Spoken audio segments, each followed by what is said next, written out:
Halo guys, perkenalkan nama saya Fitriani Sitanggang dengan NPM 21110068, Prodi Ilmu Pendidikan Bahasa dan Sastra Indonesia, Universitas AKBP Memenset. Di sini saya akan menerangkan sejarah Angkatan Pujangga Baru. Angkatan Pujangga Baru muncul sebagai reaksi atas banyaknya sensor yang dilakukan oleh Balai Pustaka terhadap karya tulis sastrawan pada masa tersebut, terutama terhadap karya sastra yang menyangkut rasa nasionalisme dan kesadaran kebangsaan.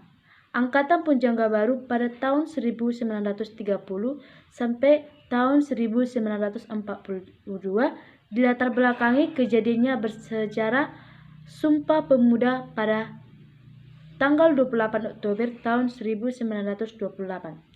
Pujangga Baru pada mulanya hanyalah nama sebuah majalah bahasa dan sastra yang dimulai diterbitkan pada bulan Juli tahun 1933. Nama majalah ini lah yang kemudian dipakai untuk menemani segolongan pujangga muda mengambil inisiatif penerbit majalah itu. Pada tahun itu pula diedarkan prospektus atau edaran tentang pendapat dan pendirian kesusastraan. Karakteristik Angkatan Pujangga Baru. Ciri-ciri karya sastra periode Angkatan Pujangga Baru secara umum. Yang pertama, mengandung napas kebangsaan atau unsur nasional. Yang kedua, bahasa sastra Pujangga Baru adalah bahasa Indonesia. Yang ketiga, romantik idealisme menjadi cirinya juga.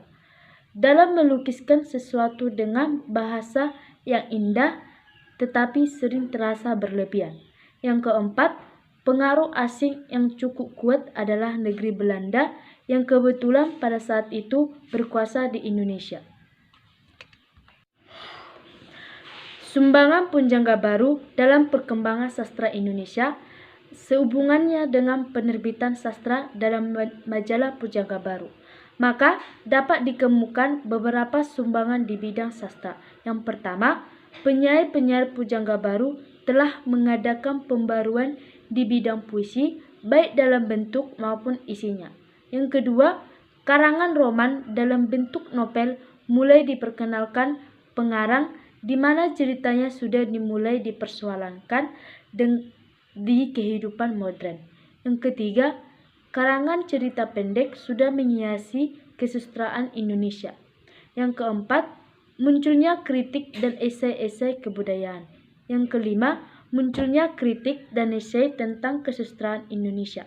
Yang terakhir, yang nomor 6, sastra dalam bentuk drama cukup banyak juga dihasilkan pengarang-pengarang muda yang memiliki tema-tema ceritanya diambil dari peristiwa sejarah kebesaran bangsa Indonesia pada masa lampau.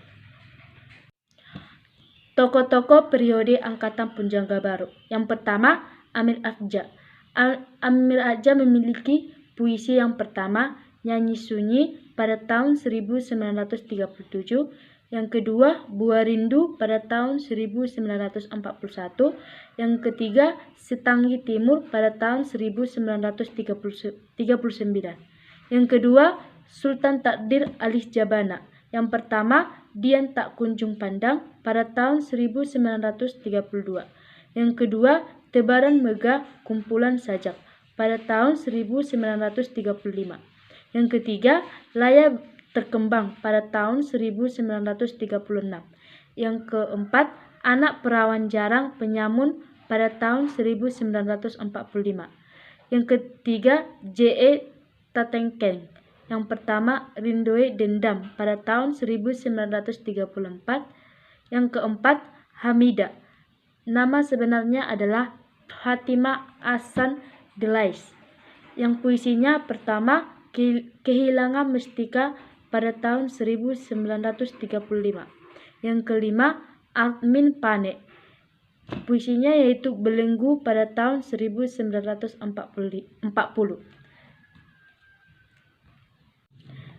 Sekianlah hasil presentasi saya tentang sejarah sastra Indonesia Angkatan Pujangga Baru.